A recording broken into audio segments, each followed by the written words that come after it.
여러분 2대 8의 법칙을 아십니까?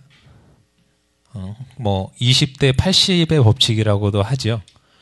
이게 뭐냐면 이 세상을 이끌어 나가는 많은 사람이 있는데 그 중에 20%만이 이 세상에서 핵심 인물로서 그 공동체를 끌고 가는 실질적인 힘을 가지고 있는 사람들을 얘기합니다.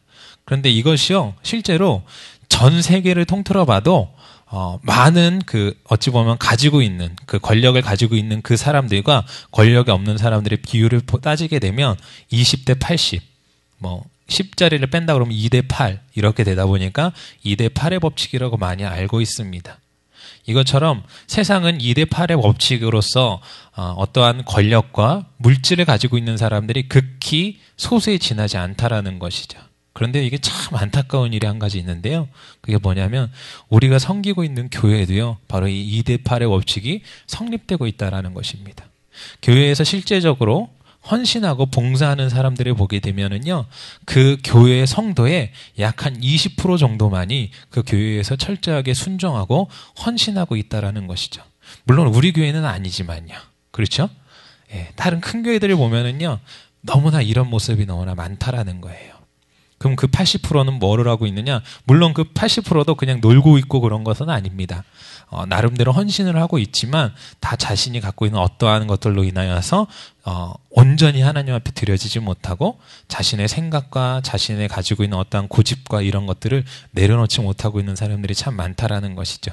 이처럼 세상에서도 그렇고 우리 교회 안에서도 그렇고 어찌 보면 이러한 그 사람들을 구분지어지는 이러한 선들이 생겨나는데요. 오늘 본문을 보더라도 하나님께서도, 그러니까 예수님께서도 어떠한 구분점을 가지고서 우리들을 바라보시는 것들을 우리가 볼 수가 있습니다. 여기서 세 부류의 사람들이 나오는데요. 그 첫 번째 부류가 바로 무리입니다. 무리들이 나오고요. 그 다음으로는 제자들이 나옵니다. 그리고 또한 하나님께서, 예수님께서 특별히 부르신 바로 12제자가 나오는 것을 볼 수가 있죠.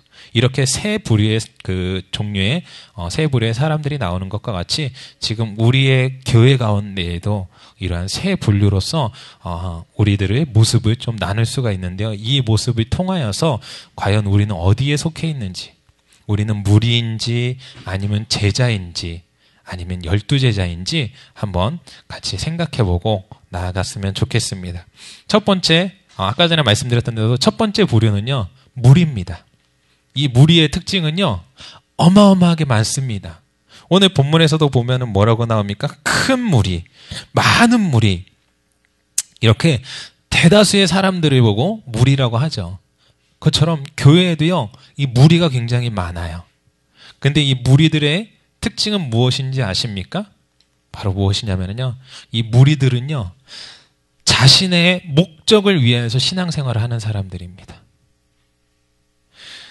오늘 본문에서도 나왔지만 이 많은 사람들이 모인 이유는 무엇입니까? 병을 고치기 위해서. 예수님이 병을 고쳐준대요. 예수님을 만지기만 해도 병이 낫는다라는 소문이 온 세상에 퍼져나갔습니다. 예수님 앞에만 가면 귀신 들린 사람이 귀신이 내어 쫓겨나는 그런 역사들을 경험하고 또 그 얘기를 들었어요. 그러니까 이 많은 사람들이 예수님을 찾아가는 겁니다. 무엇을 위해서요? 나의 필요를 위하여서. 그것과 마찬가지로 지금 한국 교회에도 너무나 많은 사람들이 나의 필요, 내가 어떠한 것을 원해서 교회에 나온 사람들이 너무나 많다라는 것입니다. 바로 이 사람들이 어떤 사람이라고요? 바로 무리에 속한 사람들입니다.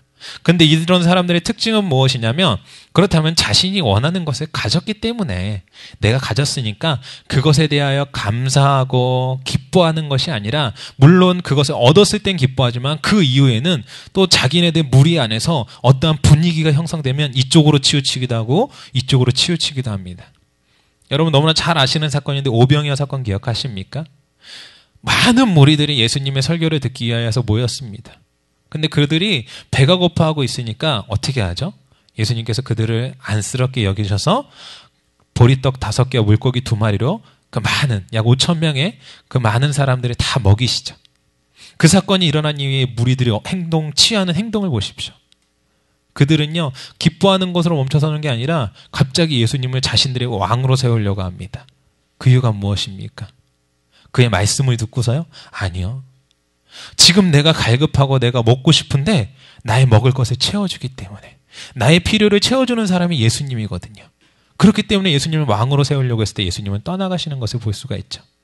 근데 그렇게 왕으로 세우려고 했던 그들의 모습, 결국 예수님이 재판장 앞에 섰을 때 그들의 모습은 어떻게 변하였습니까? 예수님을 십자가에 못 박아라, 못 박아라, 못 박아라 외치면서 예수님을 죽을 때까지, 어찌 보면 예수님을 죽도록 그렇게 외쳤던 사람들이 바로 이 무리의 집단입니다. 결국 내 필요가 사라지게 되면 쓸모없다라는 것이죠.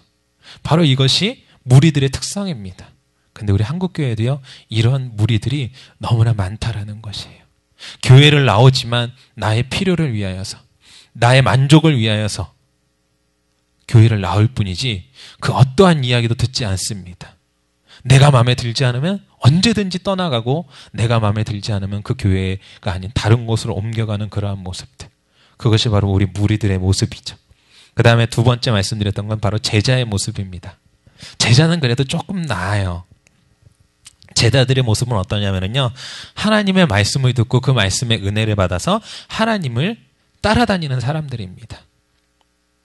근데 이 사람들도요, 연약함들이 있더라고요. 하나님의 말씀을 들었고 하나님의 말씀을 따르던 사람들이지만, 요한복음 6장입니다. 예. 전 찾으세요. 우리 이우민 간사님 안 찾으셔도 된다고 그러지만, 예, 지금 제가 좀 조용히 말을 하다 보니까 좀 피곤하실 것 같아서, 예, 오늘 식사를 너무 맛있게 하셨기 때문에. 근데 밖에는 춥고 여긴 따뜻하잖아요. 그럼 이렇게 졸리거든요. 찾아보시면 요한복음 6장 60절인데요. 60절에서 68절인데 다 읽진 않고요. 60절에 잠깐 보겠습니다. 제자 중 여럿이 듣고 말하되 이 말씀은 어렵도다. 누가 들을 수 있느냐 한데 라고 이야기하죠. 그 다음에 66절인데요. 같이 읽을게요. 이건 66절입니다. 그때부터 그의 제자 중에서 많은 사람이 떠나가고 다시 그와 함께 다니지 아니하더라. 여러분, 이 말씀이 무슨 말씀입니까? 예수님의 말씀을 듣고 좋아하고 그 말씀을 따르려고 하지만요, 이 사람들에게는 뭐가 있느냐? 자기 기준이 있어요. 자기 생각이 너무나 강하다 보니까 따르지만 예수님의 말씀이, 하나님의 말씀이 내 기준과 벗어난다, 내 기준과 내가 가지고 있는 생각과 다르다라고 하면 철저하게 그 생각을 받아들이지 않습니다. 그리고 그 생각을 쳐내는 사람들, 그게 바로 제자들의 모습입니다. 여러분, 너무나 안타깝죠. 하나님이 진리이고 예수님이 우리에게 말씀하시는데 그 음성을 듣고도 내가 가지고 있는 고집, 내가 가지고 있는 아집으로 인하여서 그 음성을 쳐내는 거예요. 교회에 직분을 가지고 있습니다.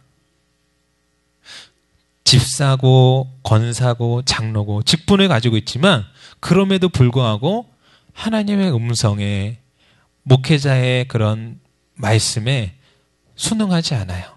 왜요? 내가 가져놓은, 내가 가지고 있는 그 기준에 벗어나니까 저 말씀은 틀린 거야. 저건 말이 되지 않아. 저렇게 할 수 없어. 물론 직분자가 아니라고 할지라도요, 교회 다니면서 열심히 봉사합니다. 그런데 어느 순간 갑자기 돌변해서 교회를 떠나가는 사람들을 종종 보게 돼요.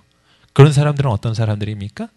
자기 안에 가지고 있는 그 기준이, 그 기준 하에 있을 때에는 열심히 섬기고 그 말씀을 듣고 감사하지만 이 기준에서 훅 벗어나니까 여긴 나와 맞지 않아. 이 목사님 설교는 나하고 맞지 않아. 난 나하고 맞는 목사님을 찾아가야 돼. 그렇게 자신의 원하는 기준대로, 자신이 좋아하는 말, 아니면 자신이 가지고 있는 그 기준을 벗어나지 않는 곳으로 떠나가는 사람들, 이게 바로 제자의 모습이에요. 물론 무리보다는 한 단계 위에 그러한 모습을 보이고 있지만요, 결국 이들도 어떻습니까?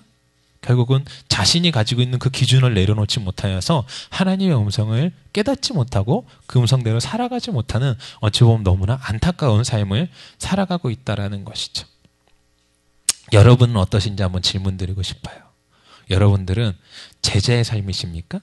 아니면 무리의 삶이십니까? 물론 우리 교회에는 무리도 안 계시고요, 제자도 안 계십니다. 그럼 어떤 분들이냐? 바로 예수님께서 지명하여 불려내신 바로 그 12제자의 모습이다라는 것이죠. 이 12제자의 모습은 어떤지 아세요? 바로 하나님의 말씀에 절대적으로 순종하는 사람들입니다. 자신의 생각 그런 거 다 필요 없어요. 오직 하나님께서 지금 나에게 이야기하시면 즉각적으로 순종하는 삶을 살아가는 사람들이 바로 12제자의 모습입니다. 예수님께서 그 12제자를 세우신 이후에 그들과 함께 동행하시고 그들과 함께 생활하시고 결국은 예수님께서 십자가에 달려 돌아가신 이후에 부활하셨다, 승천하셨죠. 승천하신 이후에 그 제자들의 모습을 바라보십시오. 자신들의 리더자인 예수님이 없음에도 불구하고 예수님이 마지막으로 그들에게 명령한 지상명령, 너희는 땅끝까지 이르러 내 증인이 되라라고 하신 그 말씀을 따라서 자신이 순교하는 그 순간까지, 죽는 그 순간까지 그 말씀을 지켜나갔던 자들이 바로 예수님께서 세우신 12제자들이라는 거예요. 여러분, 지금 그들이 누군가의 말을 들을, 어찌 보면 자신의 리더자는 이미 사라졌습니다. 그렇기 때문에 그 리더자의 말을 들을 필요가 없을 수 있어요. 하지만 이 예수님께서 특별히 세우신 이 12제자들은 끝까지 예수님의 명령을 지켜서 순종해 나아가는 모습을 우리가 볼 수 있습니다. 그들은 자신의 고집과 아집 물론 있었습니다. 하지만 예수님과 함께 생활하면서 자신의 것들을 하나하나 버려나가기 시작하였고 결국은 예수님께서 자신보다 더 큰 일을 그들에게 할 수 있을 것이라고 이야기하셨고 그 말씀대로 이 12제자들은요 예수님이 하신 그 일보다 어찌 보면 더 큰, 결국은 지금 이 땅 지구 반대편인 이 대한민국에까지 복음이 증거되는 일에 있어서 첫 발을 내딛었던 그러한 대단한 인물들로 지금 성경 가운데 기록되어지고 있다는 것이죠. 여러분, 이것이 바로요 12제자의 모습입니다. 그러면은 제자의 모습, 더 나아가서는 12제자의 모습 어떻게 될 수 있을까요? 어떻게 하면 무리의 삶이 아니고 그냥 제자의 삶이 아니고 바로 예수님께서 지명하신 12제자의 삶을 살아갈 수 있을까요? 이거를 네 글자로 줄여서 이야기할 수 있는 것이요, 제가 생각했을 땐 바로 대가지불입니다. 무리의 삶에서 제자의 삶을 살아가기 위하여서는요 대가지불이 필요합니다. 더 나아가서는 제자의 삶에서 바로 하나님께서 우리에게 부르신 12제자의 삶을 살아가기 위해서는 그 전보다 더 큰 우리의 대가지불이 필요하다라는 것이죠. 그런데 우리의 것을 버리지 못하고 우리가 그 대가를 치르지 아니하고선 이 단계로 올라갈 수 없는 것입니다. 내 것을 포기했을 때, 나의 것을 내려놨을 때 우리가 하나님 앞에 한 발 더 나아가 제자의 삶을 살 수 있는 것이고, 그 제자의 삶 가운데에서 한 걸음 더 나아갔을 때 바로 12제자의 그룹에 속할 수 있다는 것이죠. 여러분, 우리 성도님들도요 정말로 이 12제자의 모습으로 살아가시는 우리 성도님들 되셨으면 좋겠습니다. 그러면 의문이 생기실 거예요. 도대체 12제자가 되면 무엇이 좋길래 그렇게 12제자가 되길 원하느냐? 왜 교회에서는 제자의 삶을 살으라고 그러고 더 나아가서는 바로 예수님이 특별하게 지명하여 불러내신 그 12제자의 삶을 살아가라고 우리한테 강요하는 것일까? 그걸 알려드릴게요. 예. 그 첫 번째는요, 바로 12제자의 삶을 살아가는 사람들에게는 하나님께서 권세를 주십니다. 권능을 주십니다. 오늘 본문에도 나오죠. 귀신을 내어 쫓는 권능도 가지게 하려 하심이라. 여러분, 권능이 뭔지 아세요? 권능이요 국어사전에서 찾아보면은요 바로 권세와 능력을 합쳐놓은 말입니다. 여러분, 권세는 뭔지 아시죠? 권세. 목사님께서 가끔 설명하시는 거 있잖아요. 자동차가 이렇게 지나가는데 경찰이 이렇게 세워요. 자동차가 세요? 경찰이 세요? 헷갈리세요? 자, 자동차가 세요? 사람인 경찰이 세요? 당연히 자동차가 세죠. 근데 경찰이 세우면 자동차가 쓰나요? 안 쓰나요? 왜 쓸까요? 네. 경찰한테는 권세가 있거든요. 지나가는 차, 위반하는 차를 잡을 수 있는 권세가 있거든요. 그것이 권세예요. 어떤 분은 권세를 또 이렇게 얘기하시더라고요. 옛날에 9.11 테러 사건이 있었잖아요. 그때 한 목사님인데 외국에 계시다가 한국으로 들어오려고 공항에 갔는데 그때 9.11 사건이 일어난 이후에 이제 테러리스트들에 대한 이게 되게 강화됐잖아요. 그래갖고 모든 여행객들의 가방을 다 뒤지는 거예요. 그래갖고 한 목사님이 자기 가방도 이렇게 뒤지는데 이렇게 조그만 그 포장되어 있는 자기가 이렇게 누구 선물하려고 사놓은 이렇게 선물이 딱 있더래요. 그 자기 딴에는 이렇게 보고 있는데 그거를 꺼내서 이렇게 유심히 쳐다보길래 자기 딴에는 선물입니다 얘기하려고 이렇게 손을 이렇게 갖다 댔나 봐요. 그랬더니 갑자기 그 검시관이 성질을 버럭 내면서 Don't touch! 만지지 마! 라고 하니까 이 목사님 어떻게 하냐면 I'm sorry! 죄송하다고. 여러분 생각해보세요. 그 물건 누구 거예요? 그 목사님 거잖아요. 자기가 사가지고 자기 가방에 들어있던 물건인데 자기 거 자기가 만지려고 하면서 뭐 하는 거예요? 죄송합니다. 어찌 보면 말이 안 되는 거거든요. 근데 왜 그러는 거죠? 바로 미국이라는 나라에서 그 검사하는 그 모든 사람들에게 모든 사람이 어떤 사람이든지 간에 모든 사람의 가방을 마음대로 열어서 거기 있는 물건들을 다 확인할 수 있는 뭐를 준 거예요? 권세를 준 거거든요. 그렇기 때문에 그 권세에 대항하면 어떻게 되는 거예요? 죽지는 않고요. 그냥 간단하게 말하면 비행기 못 타는 거예요. 여러분. 이게 권세거든요. 야, 그러면 능력은 무엇일까? 능력은요. 이게 제가 어저께 설교를 들으면서 이렇게 들었는데 이분이 참 능력에 대해서 설명을 잘 하셨다라고 이렇게 딱 생각되는 게 있어요. 비슷한 얘기인데요. 우리가 얘기했죠. 한국 경찰이 이렇게 차가 이렇게 딱 지나가면 신호위반 하면 딱 이렇게 그러면 딱 쓰잖아요. 근데 여러분 보신 적 있는지 모르겠지만요. 그런데 슝 하고 지나가는 차들이 있어요. 보신 적 있나요? 그냥 경찰이 막 우리 경찰분들 아시죠? 제가 옛날에 한번 신호위반하다 과속운전하다가 한번 걸린 적이 있는데 그들의 모습이 어떠냐면은요. 제가 이렇게 가속운전을 쫙 해서 갔는데 저기 코너에 이렇게 숨어 있던 거예요. 그러더니 제가 가속을 해서 쭉 지나가니까 갑자기 막 손을 흔들면서 되게 반가운 얼굴로 막 쓰라고 하는 거예요. 저는 못 모르고 섰죠. 일단 과속해가지고 경찰이 쓰라고 하니까. 근데 그냥 슝 하고 지나가는 사람들이 있어요. 근데 이렇게 슝 하고 지나가면 우리 한국 경찰들 어떻게 하는지 아세요? 딱 쳐다보고선요. 이러고 그냥 냅둬요. 왠지 아세요? 슝 하고 지나갔는데 자기가 오토바이에 타든지 차에 타든지 시동 걸고 그거 쫓아가려고 그러면 어마어마하게 시간 걸리거든요. 그렇기 때문에 슝 하고 지나가면 손가락질 몇 번 하고 냅둬요. 네. 이게 바로 능력이거든요. 잡아요? 못 잡아요? 못 잡아요. 근데 미국은 아니래요. 미국은요, 만약에 슝 하고 지나가잖아요? 그래가지고 만약 이 차가 슝 하고 지나갔는데 고속도로로 딱 들어갔다. 그러면 경찰이 바로 연락을 해서 어떻게 하느냐? 모든 입출구를 다 막는데요. 그 고속도로랑 연결되어 있는 거기를 다 막고 헬리콥터 띄우고 경찰 쫓아가고. 여러분 가끔 이렇게 미국 이렇게 동영상 뭐 이렇게 딱 보면은 보시나요? 막 차 하나 막 가는데 막 거기 뒤에 경찰차 막 쭉쭉쭉 쫓아가고. 근데 참 재밌는 건 반대쪽에는 차가 막 왔다 갔다 그러는데 이쪽은 차가 별로 안 다녀요. 경찰차하고 그 막 이렇게 도망가는 차하고 막 헬기 막 밑에서 찍고. 보시죠. 그게 바로 능력이거든요. 도망가면 잡을 수 있는 힘. 그들이 범죄자를 어찌 보면 그렇게 했을 때 잡지 못하는 자와 잡는 자. 바로 그것이 능력의 차이거든요. 그게 바로 능력이래요.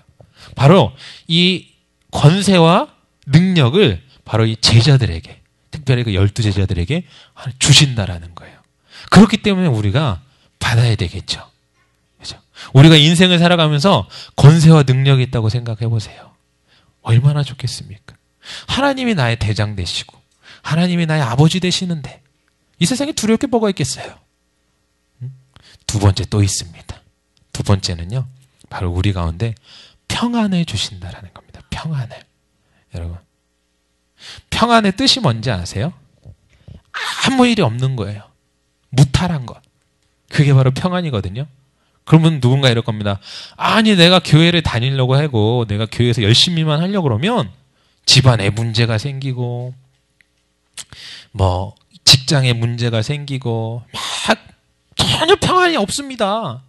근데 뭐 하나님인데 평안이 생깁니까? 여러분, 하나님께서 주시는 평안은요, 세상에서 주는 평안과 같지 않아요. 세상에서 평안하다고 하는 건 돈 많고 근심 없고 걱정 없는 게 평안이지만요, 하나님께서 주시는 평안은 그런 평안과 비교할 수 없는 겁니다. 진짜 평안한 건요, 그런 문제가 빵빵 터져나고 주위에서 막 문제들이 나를 삼키려고 해도 흔들림 없는 나의 마음. 오직 주님 그 한 분이 나와 함께 하심으로 이 모든 문제가 해결될 것이다라고 하는 믿음. 그 믿음으로 인한 그 평안함. 그것이 진정한 평안함이라는 거예요. 그래서 요한복음 14장에요. 네. 찾으셔야죠? 14장 27절입니다. 제가 읽어드릴게요. 평안을 너희에게 끼치노니 곧 나의 평안을 너희에게 주노라. 내가 너희에게 주는 것은 세상에 주는 것과 같지 아니하니라. 너희는 마음에 근심하지도 말고 두려워하지도 말라. 라고 주님께서 우리 가운데 이야기해 주신다라는 거예요. 여러분, 세상이 아무리 일을 힘들게 할지라도 하나님께서 주시는 그 평안을 가지고 있으면요, 문제가 아닙니다. 그건요, 그냥 때 되면 갈 일이고. 왜요? 하나님께서 해결하시니까요. 하나님께서 치유하시고 하나님께서 문제를 해결하시고. 그런데 저희가 걱정할 일이 뭐가 있겠어요?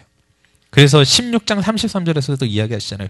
이것을 너희에게 이르는 것은 너희로 내 안에서 평안을 누리게 하려 함이라.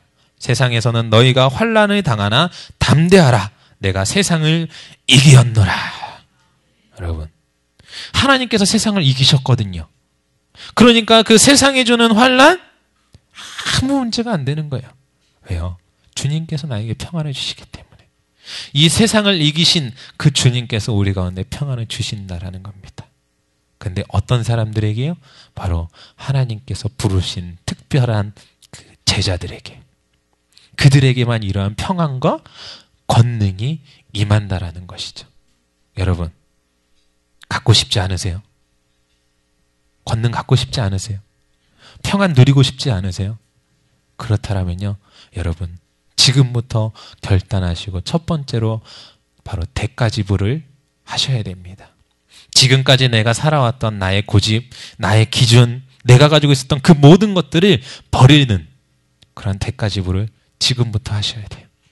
그래야지만 하나님께서 우리 가운데 오셔서 우리를 사용하실 수 있는 겁니다. 우리를 이끌어 가실 수 있는 겁니다.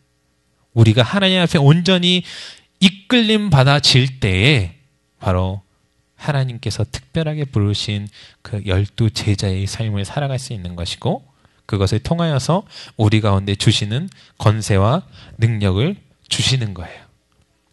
그렇기 때문에요, 우리가 함께 이 시간 같이 기도했으면 좋을 것 같아요.